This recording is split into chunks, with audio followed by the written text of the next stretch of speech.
What's happening, Tim, bro? What to do, brother? You know what? Hey, we got a lot of things to get into today. I mean, look, it's obvious, bro. I'm feeling a lot better in this episode as opposed to the last show that we did because I was down in the dumps. I was pissed off. Bengals ain't making no moves. They just signing guys that really is just all of the talk about when Duke Tobin said, I'm not looking to pay extra money to to have basically the same team, Hmm. just to pay extra money, just to bring back the same team. I Right. wasn't feeling very good, man. So first of all, to all of those that watched the show last week, first of all, you heard us cook. And sometimes emotions can get high, they can get low, whatever the case may be. But you know what? His I was do low. apologize. Emotions was kind of low, man. Like I'm not even going to front with you. And again, I'm still going to be very critical of this team, though. But you know what? We got a lot of good things to talk about because it's obvious if you've been living under a rock. Joe Burrow, I mean, sorry, not Joe Burrow. Joe Burrow was responsible for it, but JaMarr Chase and T. Higgins has signed mega extensions today, and we'll get into both of those. Joe Burrow is actually going to be a part of the news cycle this day because it has been reported that he is going to join season 2 of the Hmm. Netflix series Quarterback. So I'm Yeah. excited to watch that again. And then you know what? We just kind of just talk about some things that's going on in the jungle. So first and foremost, welcome to Run Through the Jungle. This your boy Justin Lacey joining you with Tim Lyons. Our boy Brandon Harriet is out right now. He's actually enjoying a nice vacation. It seems like he's always going on vacation, right? He's always on vacation. I think his middle name should be Brandon the Vacation Harriet. I think that's what it should be. You know what? Got your boy Quad Father here, Dennis. So he's saying good evening to us. So yeah, thank you so No, much buddy. for joining us, man. You know, we're going to be definitely engaging with you guys through the chat. So I appreciate it. So keep them coming. You know, we'll like I said, we're going to get into the JaMarr Chase, the T. Higgins, the particulars of those extensions here. Also talk about Trey Henderson because he's due up soon. And then we'll go into, like I said, other things about this team. As far as like you and I will give our thoughts about where the hell we're going to go from here because the Bengals still got work to do. But yeah, first and foremost, thank you guys once again for joining us. Please like and subscribe, comment, rate and review, share with us wherever you ding that notification bell so that way you know when we're going live. So without further ado, Tim, let's get into it. First and foremost, man, let's talk about T. Higgins, man. Give me your thoughts on the T. Higgins deal. What's he have? We're going to get like 28 point some mil a year until 2029 or yeah, I believe 2029. I believe it's 4 years. So I got the tag down here. 4 year, $115 million deal. So on annual average value, that's 28. 28.75, Yeah. give or take. Yeah. The first 2 years guaranteed from what is reported, but there's a signing bonus. You and I talked off air that he's Yeah. got a signing bonus of 30 million that's due at signing. So that's a big deal, Yeah. So, but yeah, look, give me your thoughts, man. How do you feel about this deal? I'm happy it got done. I'm very happy it got done. Joe needs T out there. Jamar Chase needs T out there. The Bengals need T out there. Yeah, I know he struggled in the past couple years with hamstring or soft tissue issues is how I like to say it. But Yeah. T is a big man. I'm going to quote what Jamar Chase said that there's two number ones out there. They're not a number one and a number two wide receivers. No, there's two number ones out there. So I'm gonna give his credit where his credit is due. And also all you haters out there, don't start moving the goalpost backwards. Don't start moving it. Don't start moving. That's all I'm gonna say. But I'm happy that T. Higgins, re-signed. I'm glad the Bengals got that done. It's not something that we are used to seeing as Cincinnati Bengals fans. But they have this thing of being cheap and not doing what is needed to be done. Well, guess what? They got two done. Two. Yeah. But yeah, I'm Yeah. happy about it. Yeah, no. For me, it was all the T. Higgins was the number one domino that needed to fall, and the Bengals Mhm. needed it to fall in the direction that they needed to retain him. People Yeah. didn't realize that he meant so much more to this team and the morale of the locker room more than people think. Mhm. And we'll get into Jamar here and his deal in a minute here though, but like I mean, it kind of spoke. Jamar kind of almost spoke loud and clear behind closed doors that if you better worry about getting T done first, because if T don't get Yep. done, I ain't signing. And Mhm. that's just tell you something. Just because like obviously when these players when they sign their contracts or when they get guys that represent them when it comes to their agents, they got to fight for their own dollar. They could have easily been selfish, but this was the bigger deal than anything else because we already knew JaMarr was going to sign. And to a likely extent, we kind of know that Trey Henderson is still going to sign or get an extension too. Obviously, he got put in a trade request. I don't think that that's going to happen at this point. But like I said, we'll get into him. Yeah. But more specifically, T. Higgins was the important thing because I really didn't know the direction of where this was going to go anymore. I had Mhm. hoped that we were going to get him back, and I hoped we was going to extend him. The Bengals had the cap space; they had the money. It ain't had nothing to do with cash. The Bengals had to figure this out, and then the big thing was we already know when he made that change to Rocky Arsenal, basically Rocky Arsenal is becoming real famous, bro. Like he's He becoming is. famous in the city of Cincinnati, man, because when T. Higgins made that change, hope was restored because it just seemed like Dave Mulligetta, it was just never going to happen, man. It, Yeah. it just wasn't. And I was very happy to see T. Higgins make that switch because right there was the early indicator that he's going to do whatever it takes to make sure that he stays a Bengal to play with his guys. This is not just because he wants to be able to play with his friends. It's because he knew that this is the place where he was going to be able to maximize his talents by virtue of who do we have at quarterback and the guy that's running his running mate, and that's JaMarr Chase. And on top of that, he kind of helps JaMarr become a better player too himself.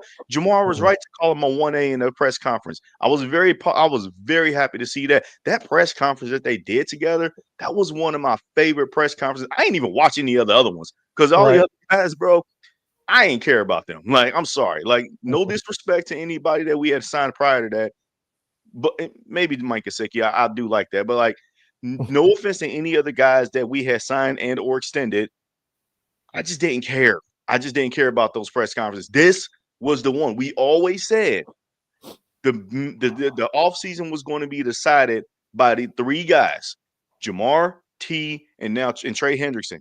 JaMarr Mhm. Tee are done. Okay, they're done. They were the two main important things, and for them to get announced on the exact same day, that's some beautiful stuff right there. So I was very happy to see that. But yeah, we'll go into the comments here, right here. Quad Father saying that draft some offensive linemen here. Yeah, we'll get into all of that as well too, and then get into some more comments regarding the press conference. That press conference was over 30 minutes long. Yeah. Yeah, that was a fun watch, and it was also a great listen. Did it feel like? First of all, did you watch it? I'm sure you did. I did. I did. I watched it. Didn't the two of them seem like that they was just happy just being able to joke around with each other? When you got like two best friends in the classroom, they remind me of you and Brandon. Okay, Yeah. like when Yeah. two best friends in the classroom, they just kind of like just making some little side eye jokes and whatnot. And I don't know, they was just enjoying each other's company.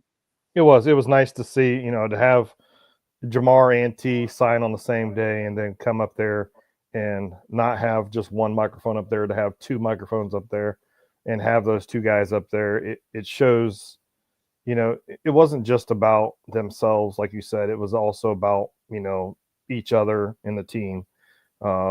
It was just, you could just tell, because I don't know if you guys know this. Like, I watched JaMarr Chase. He does his streaming, his video game streaming online. He usually streams a lot of GTA or Call of Duty or whatever. But sometimes you'll see T in there too. So T actually gets in there and plays with JaMarr Chase online too. Right. So, so those guys, they are close knit. They're family. They're family. They're brothers. And it's great to see that they are just not like, some big headed wide receiver out there that thinks he's, the God's gift to the NFL and nobody can touch him. It's great to see that those two are sharing this experience together. Yeah, same man, and we'll go ahead and transition into JaMarr Chase right now because, like I said, these two guys Yeah. are intertwined and they're connected. Um, JaMarr Chase, honestly, in my opinion, was the main responsible party that allowed for this opportunity for T. Higgins to get extended. Because JaMarr, like I said, man, these guys could have performed the main selfish criteria of man just keeping their own agent to represent them in house. Yeah. Because look, the reason why I'm so jubilant about this is because we've really never seen anything like this before. Now, I'm not saying that we haven't seen two wide receivers get extended in the same offseason. We saw that with Devontae Smith and AJ AJ Brown Brown, with the Eagles. We but saw that, but they're not. that's not the same. But yeah, they're not T Higgins and they're not JaMarr Chase. That's Right. totally They're different. not. And we also saw with Jalen Waddle and Tyreek Hill and stuff, but Hmm. again, it's not the same. It was Hmm. not the same as this. Okay. Right. Like, so let's go into Jamar Chase's deal. 4 years, 161 million, total guarantees of 112 million over the life of the contract. It officially now puts him as the highest paid non-quarterback in the NFL, above Yeah. Myles Garrett. I believe it's 4.25 million at this point. Hmm. Regardless, is well deserved. It is a contract that we all anticipated that he was going to sign, and it was a lot of worrying because Myles Garrett, when he signed his $40 million deal, we was all thinking like, oh my gosh, now it's going to get expensive to try to even keep Jamar. But I think the Bengals had no hesitation of making it happen. And it wasn't like that Jamar Chase, if you listen to Jamar's words carefully during his press conference, it didn't seem like that he was going to hold the Bengals hostage when it came to the guaranteed number or the Right. total base contract of wanting to be made the highest paid non-quarterback in the NFL. I think that he said that, yeah, Myles Garrett's contract helped set the bar, and Yep. then it was really easy once T. Higgins was officially done to then say, like, okay, whatever his is, I ain't even worried about that, like for real, but whatever his is, just throw a little cheese on it and then we good. You know what I mean? Hmm. I feel like that's how the rest of the conversation was. It felt like that the hold up for Jamar Chase's camp was, let's see what T is going to do, what y'all going to do with him first. And Yeah. that's the biggest telling from what I am gathering. But let me start with you before I finish off my input with regarding Jamar Chase about his current deal, your feelings behind it, Hmm. and I mean it's not really too much to explain, but like because we already know Yeah. this was the easy deal to get done. But go ahead.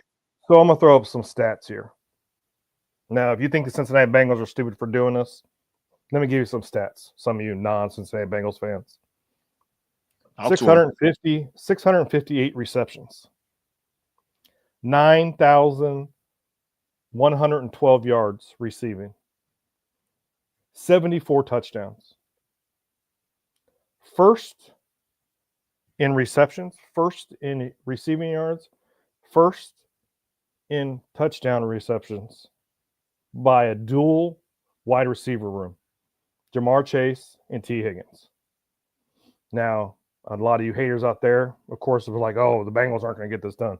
They're not going to get this done. They got it done. Now, I said this already once before. Don't move the goalpost on us now. Don't be sitting there. You know, RG3 said it best. I don't know if you've seen RG3's video, but I have, yeah. RG3 said it best. Don't be moving the goalpost on us because you know now you guys are going to say, oh, they're going to have to score 50 points for them to win games. Well, just like any other team, I'll give you examples. The Pittsburgh Steelers have no quarterback. They haven't had a quarterback in how many years now? For them to win games, you had to depend on your defense to cause turnovers or score defensive touchdowns. Cleveland Browns, same thing, but the Cleveland Browns are not getting it done. So yeah, Cincinnati Bengals, they might have to score 30 points in a game, but let's not forget the Cincinnati Bengals did do another thing that they changed. And I know I'm getting off the rails here and not talking about JaMarr at this point, but I will here in a second. But we did bring in Al Golden, brand new defensive coordinator. I think things are going to change with the Cincinnati Bengals defense. But now back to JaMarr Chase in those stats. JaMarr Chase was the best wide receiver in the league last year. I don't care what you do. You can put Justin Jefferson's stats next to JaMarr Chase's, for their career or whatever. But last year, JaMarr Chase was the best wide receiver in the league. If you are the Cincinnati Bengals or any other NFL team that has a elite quarterback, that has the best wide receiver in the league, how can you not get this deal done?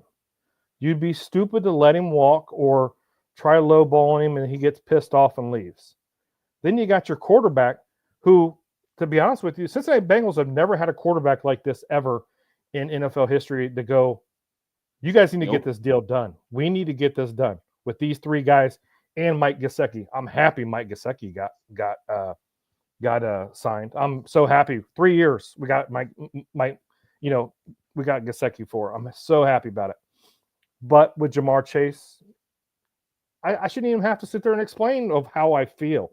Everybody should know how I feel. It's JaMarr freaking Chase. We drafted him in 2021.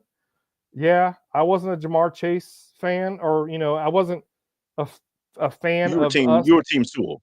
I was team Sewell because our offensive line needed to be built up. But once JaMarr Chase got on that field and did what he's done for the last couple of years, it's JaMarr freaking Chase. I ain't got nothing else to say about it. Thank you, JaMarr Chase and Tee Higgins, for getting this deal done. I'm happy to see JaMarr Chase was looking out for his brother T first, and so saying, you know what, I want you to get his deal done first. Don't worry about me right now. And I'm happy that they got it done. Yeah, it might have cost us a little bit of money, but I believe that this little bit of money, or this amount of money, and Joe Burrow's contract on top of that, I think special things are going to happen. I know there's some people that think we might shit the bed, Mary Edwards. Excuse me. But I think things are going to change. I think, with the change of our defensive coordinator, bringing in Al Golden, and then getting this deal done and making some other offensive line coach changes and all that stuff, I think things are going to start. Just have patience. Just don't get too fired up. Just let it happen. Let's see what happens. Remember, preseason don't mean crap. But when we start the season, let's hope that they keep to this of starting off fast. JaMarr Chase even brought it up during the conference, starting off fast. They want to start off fast. So let's see what happens. Yeah, for sure. Let's get into some of these comments here. We got our boy Austin Dart in the chat here. He's saying "Who they" to you. Thanks so much for joining us in the show. Mary Edwards, once again, I forgot to shout you. I did put up a couple comments on here. So, but like I said, thank you so much for joining here. Talking about, like I said, we already know it's no big brainer regarding JaMarr Chase and this deal. This was never. That's why, as I always stated, man, this was never ever about JaMarr's deal. It was never about it. We wanted this done last year, sure. But in hindsight, in real kind of like in a weird way, we are blessed that this happened now and not a year before. Because if JaMarr, I get it. If you sign him early, you save money. I get all of that. But with the rise of the cap spaces, and with also when it comes to like somebody, I can't remember who actually stated this, but I kind of have to echo this chamber a bit. And they made the point of emphasis that if you sign somebody early, even if they're not up for like their rookie deal, whatever, their first deal is not up, if you sign them or extend them too early, yes, you're going to get them on the cheap. As far as like you're going to extend them, on a nice deal where the number a few years later is going to look very, very manageable. But what's going to happen? The superseding of contracts is going to happen. And then guess what's going to happen to that player who signed his deal way too early? His extension is going to come up and he's going to want another raise. Yeah. We're seeing it with Trey Hendrickson currently right now. Right. And so now to keep up with the market, especially if that said player has been continuously performing at a high level, like let's say Tyreek Hill is an example with this one. He had to go back to the Dolphins and ask for a raise to get him into that $30 million threshold. This is before Justin Jefferson's deal and all that stuff, and then the whole market took off again. But guess what you're going to keep on seeing? Guys like a Malik Neighbors coming down the pipe in a few years is going to want to get 40 billion or so. Then that means that guys who need to re-up again, they're going to keep going off this chain of command of just wanting to supersede each other. We're going to keep seeing this. Okay, it's gotten out of. I want to say it's gotten out of control. That's where the receiving market is. And so, with that being said, whether if you would have signed them now, signed them early, on the back end of the deal, like we talk about Tee Higgins, like we should have signed him 2 years ago. I still believe that's to be fact. But if Tee Higgins 2 years ago would have signed, let's say a 3-year deal, the third year would have been now. And if he's still playing and balling, we're still going to have to extend him again, pay more money. So you're still going to have to pony up the big money regardless. Look, and that's like I said, it's what's happening right now with Trey Hendrickson. The Bengals got Trey Hendrickson right. They gave him a nice, fair contract, a really good contract.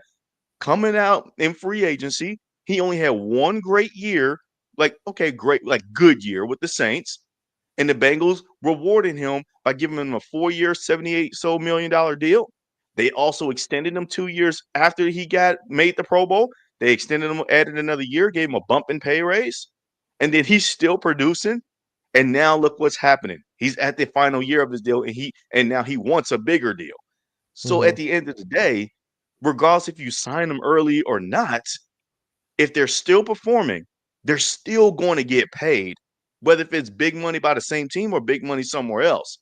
And the Bengals, regardless of how this looks, we know that this was the right move of getting both of these deals done because it needed to happen. Now, let's get to more some of these comments here because you did mention about the defense because, as Quadfather stated, I mean, yeah, as much as I hate throwing, I don't like to keep throwing stones at Lou Anarumo, but yes, it was very clear that his tenure was just over with this Bengals defense. We needed to move on, but let's get into something. Let's get into something else now because JaMarr Tee, they're both extended. Actually, you know what? I'm not even going to use that banner. I'm just going to use what about Trey because that's the thing that we need to What start about asking Trey? ourselves. And I already mentioned to it earlier. So we got Jamar Chase, we got T. Higgins extended, Mike Gesicki, as you already mentioned earlier, got extended. Mm-hmm. That's 3 out of the 4 guys that Joe Burrow mentioned. Yeah. So what's going to happen with Trey? That's the main answer that's the main question that all of Bengals Nation is asking. And yes, Tim, you also mentioned regarding the haters that is Mm-hmm. hating on the Bengals extending these 2 wide receivers. We're gonna get into them in a minute. But what do you do with Trey? If you're the Bengals front office, how would you approach Trey Hendrickson? You know, I have looked at this thing over and over again with Trey, and I know now some people are speculating that Trey Hendrickson might sit out the year. So if he sits out the year, he doesn't only hurt himself, he hurts the Cincinnati Bengals. I don't know what the price tag is that they're asking for Trey on the trade. So I really don't know. I know they said it was ridiculous request, and like I said last week, and I said the week before, and I said the week before this because we've been talking about Trey Hendrickson. I love Trey Hendrickson. I think he's a great ball player. He's a great pass rusher. Not very good at run defense. Has one move, but I'm not going to fault the guy because how many NFL teams have I played for? 0. So I can sit here and dog on a NFL player, but I've never played one down in the NFL. But yeah, he's getting a little bit older in age. We made that comparison. There's only been certain players over the age of 30 that actually have excelled or have been in that greatness realm for the rest of their career after they after 30. That was Lawrence Taylor, Bruce Smith, the preacher Reggie White. Those are greats. And I'm not saying Trey Hendrickson is not great. I'm not saying that. He is a very good defensive end. He's been very good. He's what, in the top 2 or 3 since 2020 in sacks. So I'm not gonna say he's he's being a drama queen or whatever. But with Trey Hendrickson, I just don't know right now. From reports that I've seen, and I don't know if they're true or false, or somebody's clickbaiting on Twitter or Facebook or Bleacher, I don't know. That the Bengals have offered him 30 to 32 million a year. We assume that he wants years. He wants those years put on. Okay, I understand that. If I had X, Y, Z amount of money, could also have a good draft, plus add Trey Hendrickson for the next 2 years, 3 years. Give him a 2 or 3 year extension. I'm sorry, that would be the next 3 years if I give him a 2 year. So next 3 or 4 years, if I give him that 2 or 3 year extension, depends on what I do. There's going to be a team that's going to take that chance.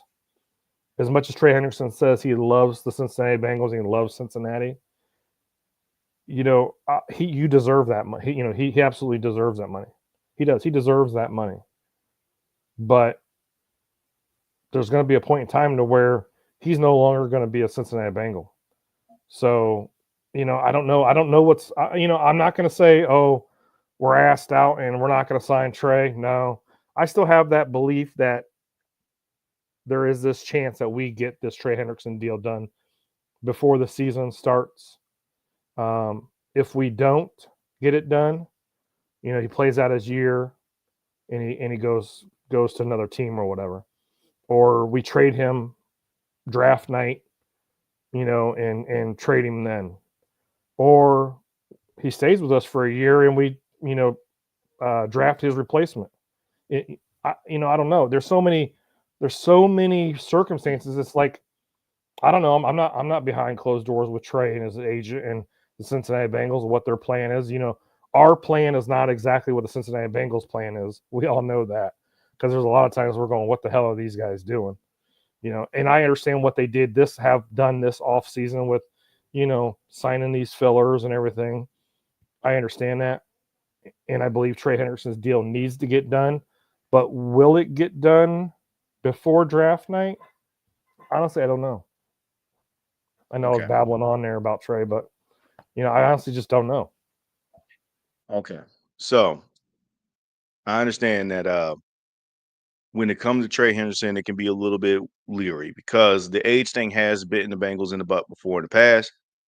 But at the end of the day, you got to stop being fearful of swimming in those waters again, because Trey Hendrickson, as much as we talk about the Carlos Dunlap and the Geno Atkins and stuff like that, I'm going to keep Geno Atkins separately, but Carlos Dunlap is one example. That was a guy that the Bengals extended and kept, and he was a little bit older. He was a little bit more of a seasoned veteran. But Trey Hendrickson has been playing better than Carlos Dunlap ever has as a Bengal. And Trey Hendrickson's doing it by himself. Carlos at least had Geno, who's a future Hall of Famer in our book. Right. And Carlos Dunlap also had a slew of other pass rushers over the years as well, too. Trey Hendrickson's had nobody. So with that being said, now, don't get me wrong, there has been solid production, like from DJ Reader and all that stuff. But from a pure pass rushing standpoint, it's been Trey and nobody else. It's been, it's like I'm a Motown fan, so I like to say Smokey Robinson and the Miracles. Well, Trey Hendrickson is Smokey Robinson, and then the rest of the pass rushing depth chart is the rest of the Miracles. You don't know any of their names. You don't really care about any of their numbers. You just know it's Trey Hendrickson, and that's it. And then the rest of the Bengals D line. And but I you hate really saying need it to, like that, but you it's really true. need to change. But you really need to change that, because in the Cincinnati Bengals definition would be Trey Hendrickson, Smokey. But the rest of the guys, they're not miracles, because we know how they don't like to tackle. So go ahead. Sorry, bro. Yeah. But what they need to do obviously it's tough because you're not going to see an edge rusher just walking out on the street and then say, "Hey, I can be another 15 or 16 sack guy that can come in and play opposite side." Really, we didn't really see any good edge rushers on free agency. There was a number of solid names that had production in the past, but none of those guys really made you feel good about you giving a big long term extension to come in and play opposite Trey Henderson. It's a miracle anybody other than Trey gets a sack. That is so true. Then again, like I said, it's Trey Henderson and so on. That's basically what it is. With that being said, my belief still stands firm, and maybe it's just a high because I'm coming off of this T. Higgins, JaMarr Chase news. But Trey Henderson, the Bengals are going to figure it out and getting him what he wants, even if it's like a 1-year deal where he gets $30+ million for that 1 year, and then we'll see what the rest happens. I just don't see it in the cards anymore that the Bengals trade him, even on draft night. Could it happen? Yes, it can.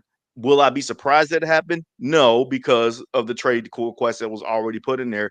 But to be perfectly honest with you, this was the fault of the agent of Trey Hendrickson and not realizing what his growth potential was. He should have told his clients, "Hey, I know you want to sign this extension right now, but I think you can hold off a little bit into the future." But bottom line is, if the Bengals do get something done with him, let's say Danielle Hunter, he just signed an extension just yesterday or whatnot. That is a perfect framework for what you can do with Trey Hendrickson. Danielle Hunter and Trey Hendrickson are pretty similar when it comes to their pass rushing styles. And Danielle Hunter, once upon a time ago, and their they're stats are pretty pretty close comparable. too. Yeah. Yeah, they're pretty comparable when it comes to their stats and their production and their numbers. Like we like both of these guys, but are both of these guys Miles Garrett? Both of these guys Max Crosby level? Not necessarily, but they're almost right there, but they're not like a guy that you can truly say that changes the whole entire framework of the defense with just their presence by themselves, like those other guys can. So with that being said, I think you can emulate that Daniil Hunter contract. That will be the perfect contract extension to emulate him from. And again, it will be with the understanding that if he does taper off his production in the coming years to play, you can find a way to get out of it. If it when it before those bigger cap hits numbers hit. The Texans structured that contract with Daniil Hunter pretty damn well to where this upcoming season for that 1 year, he's going to be paid as the second highest edge rusher in football. We already know the first now is Miles Garrett. No surprise. I think Trey Hendrickson is deserving of that for at the very least 1 year to be in at least the second or the third best. He did outperform all of these other guys, and you need to reward him from that, even if his sack numbers Yeah. does dwindle a few. I think the Bengals have the perfect framework now to operate something to get Trey Hendrickson done. I do think that this gets taken care of. I am anxious because it's like, okay, I don't want him getting left in the cold because this guy made 4 straight Pro Bowls too.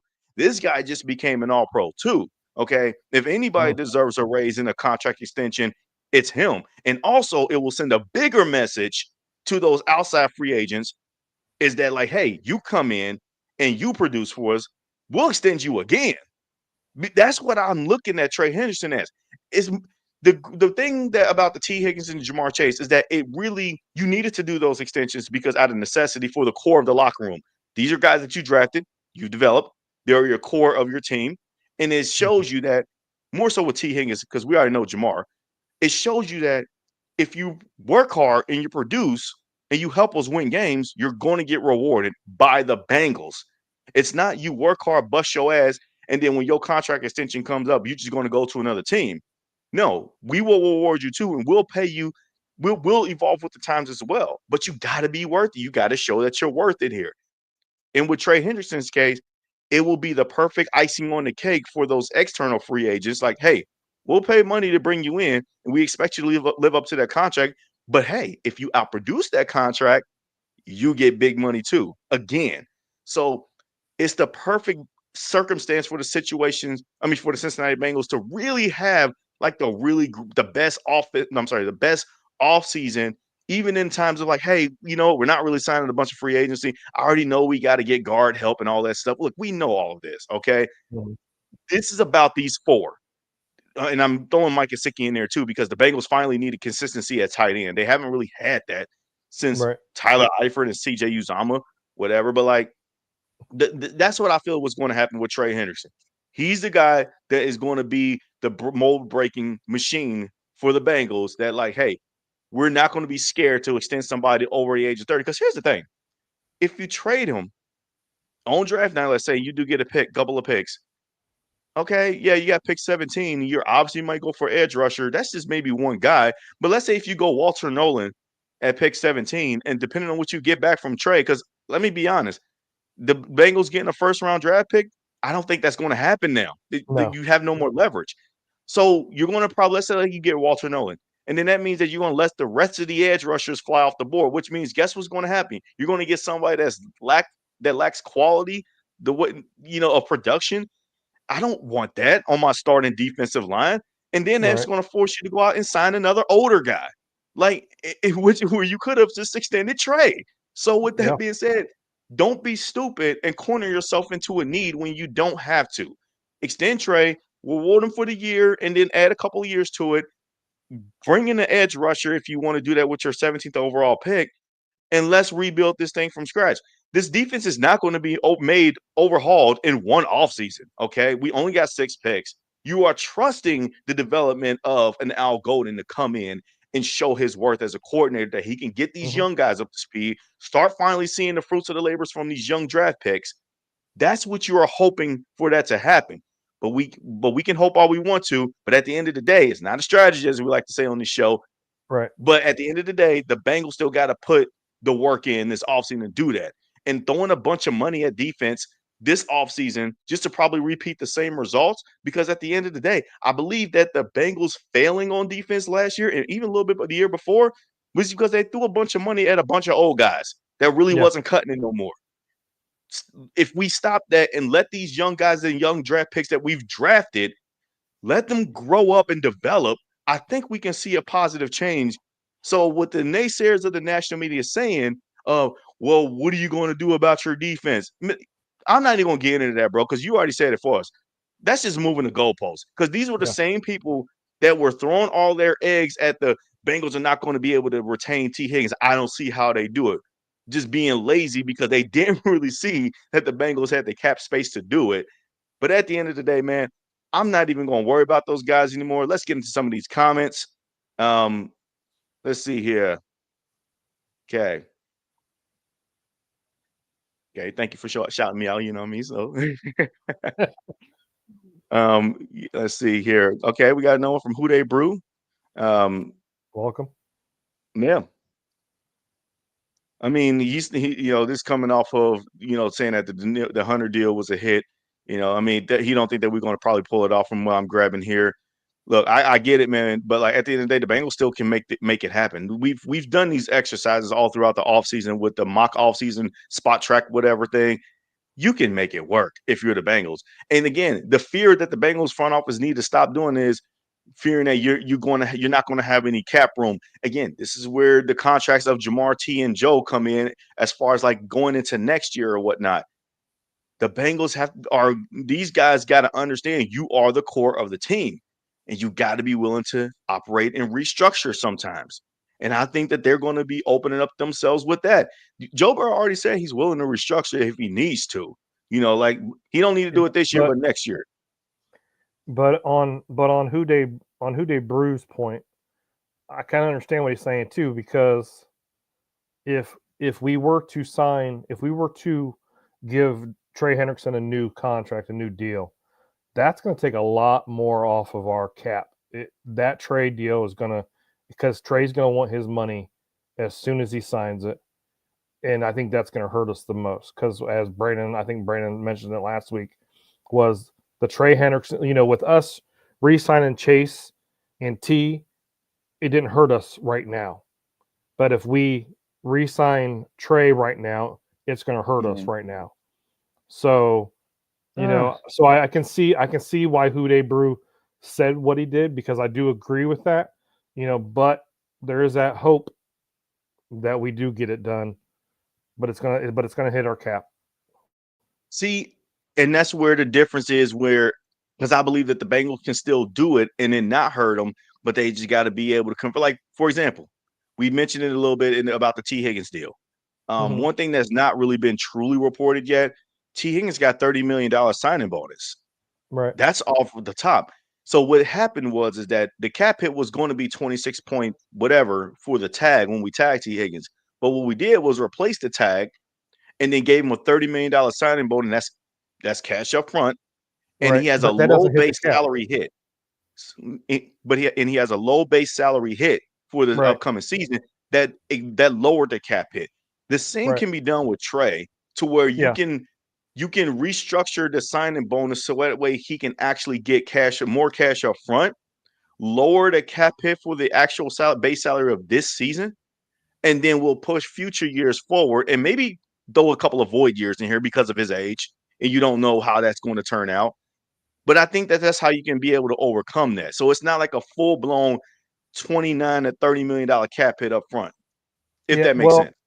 it does make sense. It totally makes sense. But the way I'm looking at it is if you're the Cincinnati Bengals, you got to get this deal done. And why wouldn't you get this deal done? There's nobody out there in free agency that I would Nope. spend my extra money on. Yeah, Nope. I might pick up, like Austin Art said that we need 2 guards.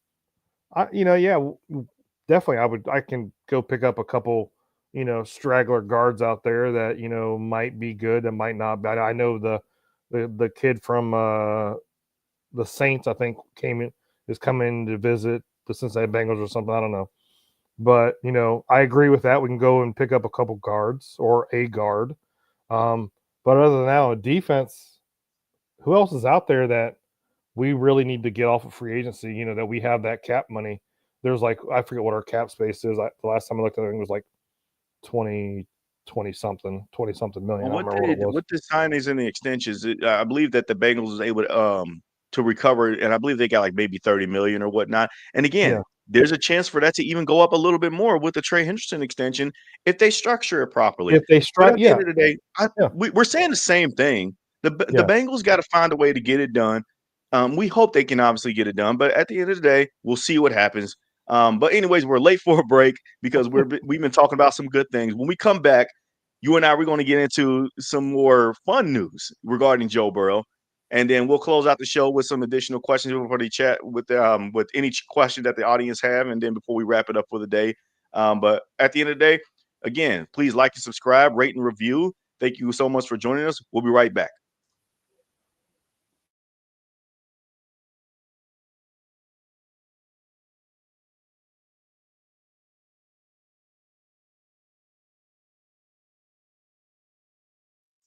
All right, all right. Thank you so much for joining us again. We are back, and I think I already talked so much about this deal so much that to the point where it's like, all right, I'm done. All right, I've got my high out and whatnot. And again, this is not the first show that's been talking about these extensions. This has been I going know, on since the for news weeks. even broke. I Yeah. do want to shout out a couple of people though. Number one, James Rapine from Locked On Bengals. He was the one that broke the news a couple of days before the extensions were fully announced. He got out in front of it, and also I do want to also shout out Jordan Schultz, the big guy from Fox Sports, that Hmm. they had personally the both T Higgins and JaMarr Chase had personally reached out and connected with him and stated that the deals were done, and he was able to be the first reported. And honestly, I was so happy to see that because realistically, bro, I don't like a lot of people in the national media. Look, nothing against guys like Adam Schefter, but it feels like that Adam Schefter, he just never had it never really had anything truly positive to say. It always felt like there was some condescending undertones regarding the Bengals, especially when it came to the T Higgins deal. We all know Yeah. the gif and the meme of him saying, "Oh, he's going to get paid." And I think that was more indicative of his personal relationship that he had with David Mulgeta, T Higgins' former agent, and basically just putting it out there that the Bengals are not going to be able to afford to extend him, that some other team better be ready to pounce because he's probably going to be the number one free agent on the list. And it never happened like that. So for somebody like him to not be able to report the news first made me feel so good about it. you Yeah. know, I just think it's funny that these guys, they doubted the Cincinnati Bengals organization getting these deals done. They just doubted them, yeah. and for them to get this done, it's like putting a feather in your hat. It just makes you your step a little bit, a little bit more giddy. All right. But other than that, man, let's go ahead and get to some fun news today here. So Joe Burrow, we love talking about Joe. Yeah. And honestly, I'm not gonna lie, I'm surprised that this even broke because I even forgot all about this. Joe Burrow is going to be scheduled to appear on season two's Netflix show Quarterback. Now, Hmm. for those that are not familiar with the show Quarterback was a show that's produced by Peyton Manning. The first wave of it that came about a couple of years ago, it was basically a documentary to follow three quarterbacks in season. So it's a little bit like Hard Knocks, but it's kind of not.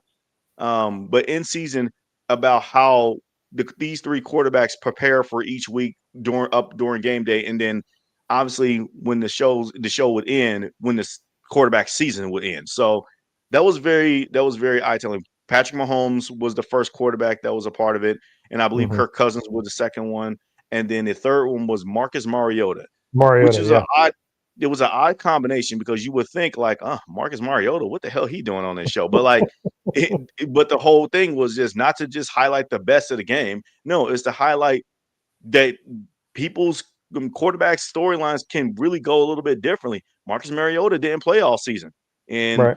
Kirk Cousins he got bounced out in the first round that year. Patrick Mahomes won his first of his back-to-back Super Bowls.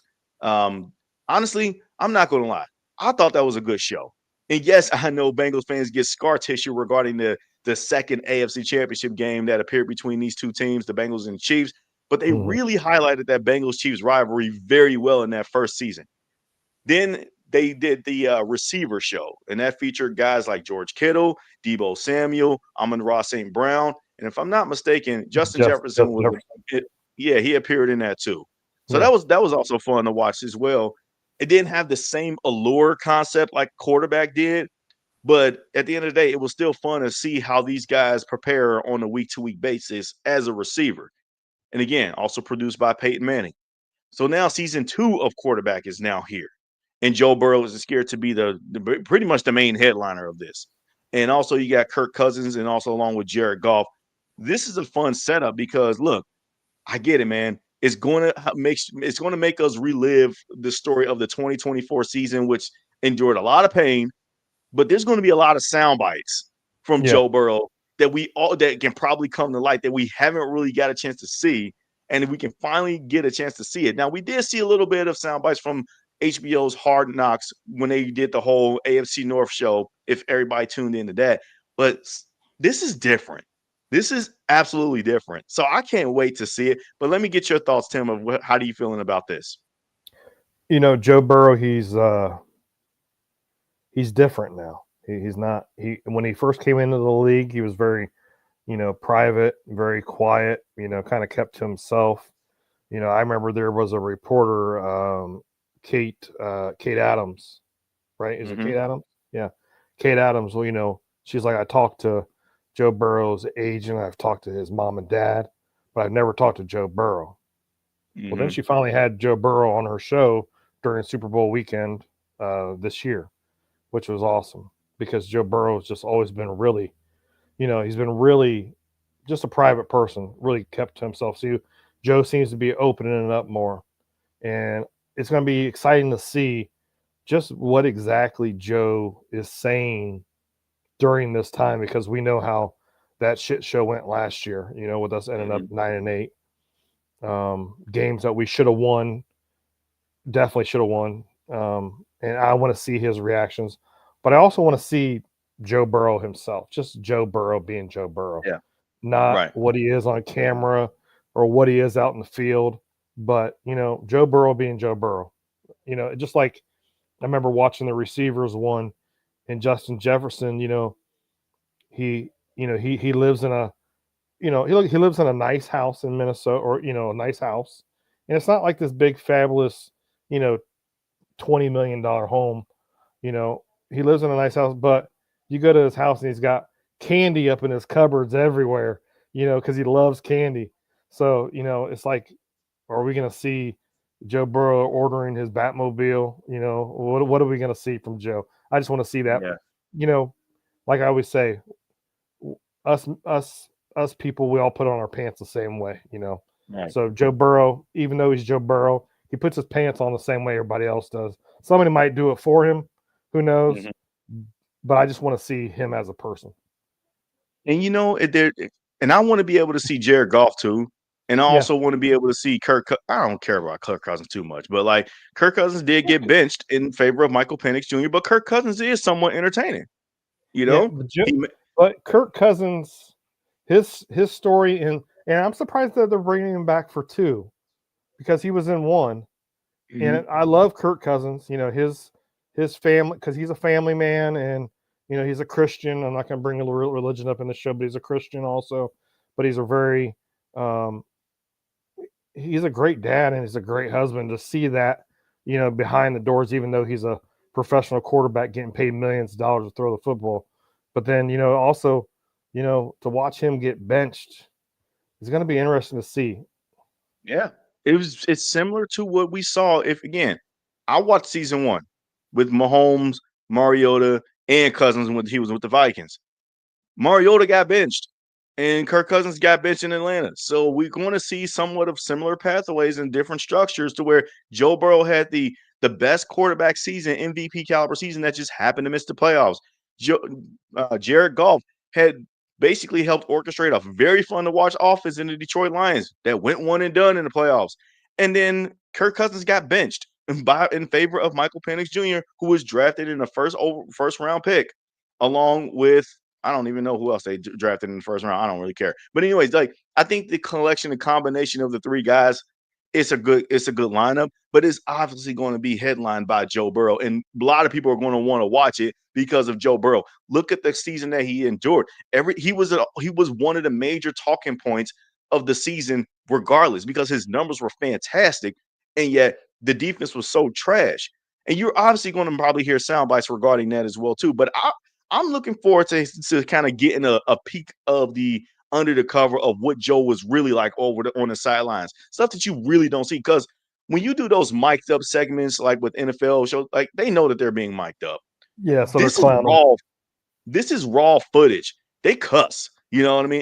Right. And then the first couple of seasons of this show with quarterback and receiver, they drop f-bombs and all that stuff. They know that Mhm. with documentaries of Netflix with sales is you can't be censoring these guys. You got to let them do what they do when it comes to being themselves and expressing language on the field. Now, you can't get too graphic or anything like that, but at the end of the day, I think that they understand that professional athletes still got to be, somewhat professional when it comes to speaking. But at the end of the day, man, this is a gladiator sport, and they know what the deal is when they get in front of the camp when they out there on the field. And Peyton Manning, he's wanting to capture that instead of being censored. And so Joe Burrow, he led the most prolific offense that just happened to miss the playoffs. He also had the situation where his house got robbed when we played after the Dallas game. And I'm wondering if that's going to be caught on camera. The point where he's mad as hell on the sidelines, even after he threw for 5 touchdowns, should have been 6 against the Raiders. But yeah, he's on the sideline saying, "This is embarrassing. We're 6 and 8." You know what I mean? Saying that. Or I think that might have been against the Titans when he said that we're 6 and 8. It's effing embarrassing. You know, like I feel like that we get to see the elevated standard that Joe has always had that we haven't really felt from anyone else outside of maybe JaMarr and others. But like guys like Zach Taylor, we feel like doesn't match the same intensity as Joe Burrow of wanting the desire to win at a high level all the time. We get to see that, and we really get to truly see behind the curtains of what this really is like. That's why I watched season one. Like I said, I get it. We don't like the Chiefs or Patrick Mahomes. I get all that. First of all, I don't got a problem with Patrick Mahomes. I do got a problem with how the refs and all that should treat him, but I ain't got a problem with him. When I watched the show, I thought that, you know what? I don't dislike Mahomes. I mean, I can still root for this guy. And it shows that the balance of being a star quarterback is hard. And like I said before, when I watched season one, again, I understand if Bengals fans don't want to watch it because of some scar tissue from the playoffs. But Peyton Manning and this documentary crew, they really highlighted the height of the Burrow versus Mahomes rivalry because the 2022 season was the real intensity level of where that stuff went crazy high. They did capture the three games that we have played the Chiefs and went 3-0. They did capture that. They did capture the one that was in during that season to where he lost to the Bengals again and then got angry that he lost to the Bengals again and went 0-3. And unfortunately, yes, that did mean that they captured the one that he got he got the monkey on his back, off his back, and beat us in the championship game. I get all that. But at the end of the day, when fans get out of their feelings with all that, they will understand, like, bro, this is a pretty good show. So with that being said, I'll just leave it at that. But I'm actually looking forward to watching this show. At least I'm just looking forward to watching Joe Burrow in this show, really, because like I said, I think Jared Goff will be fun to watch too, but I'm not really going to care too much just because like he doesn't make the Lions entertaining. Other guys on that team, Dan Campbell makes the guys in Lions entertaining, Right. and I just don't really care that much seeing Kirk Cousins again either. But like he can be entertaining as a family man, as you mentioned, but. Whatever, man. It's something to watch in the summertime when we're in the dead period of the off season. Training camp is not even started yet, or it might be getting started up around their time, but there's no football on around that time. So for it to debut and come back in July, it'll give us something new to watch. Right. Yeah. All right. Well, is there anything else you want to say to the people before we get ready to sign off today? I mean, the chat's been cooking, man. So I'm definitely happy to see, everybody kind of chiming in. So I'm really happy. But is there anything else you want to share to the people before we get going for the day? No, just thank you everybody for watching. Don't forget to like and subscribe, and don't forget to hit that alert, that bell in here, so you get alerted when we come online.